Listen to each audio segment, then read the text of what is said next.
Le 28 septembre prochain, vous élirez pour la première fois votre administratrice ou administrateur représentant des salariés actionnaires, autrement dit ARSA. Le conseil d'administration peut paraître lointain ou méconnu. Pourtant, c'est là que se prennent les décisions concernant la dynamique de l'entreprise et au final, tout ce qui fait notre quotidien. Comment sont prises les décisions au sein du conseil d'administration qui ont autant d'impact sur la santé de l'entreprise et sur nos rémunérations? 3 invités pour essayer de mieux comprendre les enjeux autour de cette élection. Nos 2 candidats CGT, Morgane Ernoult et Philippe Lasky, et aussi un élu qui suit depuis de nombreuses années les orientations stratégiques de la Société Générale, Aymeric Urig, qui pourra nous faire partager son éclairage. Morgane, pouvez-vous nous décrire le rôle du conseil d'administration dans les orientations stratégiques de l'entreprise? Je suis rentrée à la Société Générale à la fin de l'année 2000. J'ai travaillé pendant 10 ans chez GBIS en tant que manager de proximité, en back et en middle office. J'ai aussi été secrétaire du CHSCT des Tours et élu au CE des centraux. Ça m'a permis de bien comprendre les enjeux stratégiques et économiques des centraux, ainsi que les conditions de travail des salariés.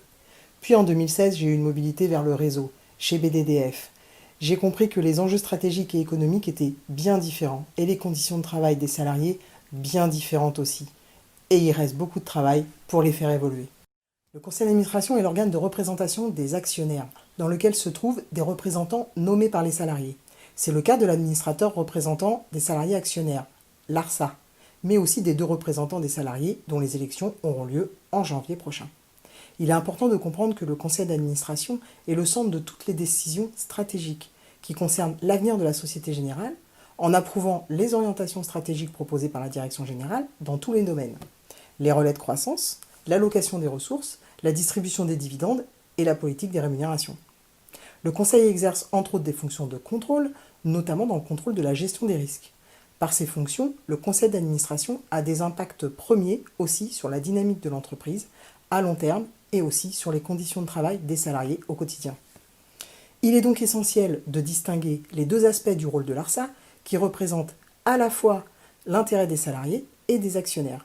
Un équilibre doit être établi entre ces 2 aspects pour que l'intérêt des actionnaires ne prime pas sur celui des salariés, comme c'est le cas actuellement. C'est là même l'enjeu de cette élection. Philippe, pouvez-vous nous dire quelques mots de votre parcours? Bonjour, je m'appelle Philippe Lasky et je suis aujourd'hui CEO de Risque ERM et Risque Mode. Je suis arrivé en 2001 dans le groupe comme analyste de crédit sur le périmètre des institutions financières. Je suis convaincu que cette expérience me sera très utile au conseil. Pendant ma carrière de 19 ans dans le groupe, j'ai également occupé plusieurs fonctions chez GLBA, d'une part comme analyste de crédit, de l'autre comme adjoint CEO chez Financement d'Exportation. Je parle 4 langues et je suis convaincu que Morgane et moi, nous pouvons apporter un plus-value au conseil. Lorsqu'on regarde le cours de bourse, la stratégie a son influence. Mais comment? On aimerait bien également comprendre quel est l'impact sur notre épargne salariale, notre participation et notre intéressement.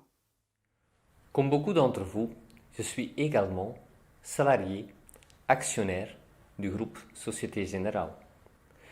Ces dernières années, nous constatons une baisse du cours qui semble sans fin.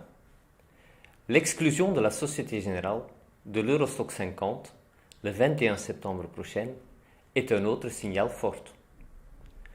Si nous comparons le cours de l'action avec nos confrères, je constate que malheureusement, nous avons la pire performance de tous. Ceci n'est pas un hasard. Ceci est bien une illustration d'un manque de vision long terme. Depuis 2001, notre bureau de représentation en Afrique du Sud a été fermé, puis réouvert, puis refermé, puis réouvert à 3 reprises. Quelle vision long terme? La vente de certaines entreprises profitables et contre-cycliques, comme ECS, est un autre exemple. Aider à changer ces tendances baissières et aider à développer une vraie vision long terme sera mon mission statement pour les mois à venir. Morgane, quelle est votre analyse pour le réseau? L'absence de stratégie qui se reflètent dans l'évolution à la baisse des cours de l'action Société Générale, depuis des années ont un double effet sur les salariés. En effet, le premier est l'incertitude sur l'avenir professionnel des salariés, qui dans un contexte de restructuration permanente, ont des perspectives d'évolution et des postes peu nombreux. Le second est la perte des économies, investies dans l'épargne d'entreprise. Le salarié actionnaire subit donc une double peine, l'incertitude sur son avenir professionnel et la baisse de son épargne. Le manque d'investissement dans les outils informatiques est un des points critiques dans le réseau, considéré comme une vache à lait. Les salariés sont confrontés au quotidien à des outils obsolètes qui sont source d'erreurs et qui sont surtout un frein à la productivité. L'ensemble des acteurs bancaires sont aujourd'hui à la recherche du modèle de la banque de détail de demain. Et cela ne pourra pas s'accomplir sans faire appel à l'expérience des gens du terrain. Il est donc essentiel que la connaissance et les savoir-faire soient mis à contribution au niveau du conseil d'administration pour construire notre réseau de demain. Aymeric, on s'est intéressé au lien entre stratégie et cours de l'action Société Générale. Comment est-ce qu'on se positionne par rapport à nos concurrents ? La situation de l'entreprise est aujourd'hui mauvaise. Tout le monde le sait. Pas besoin d'être grand clair.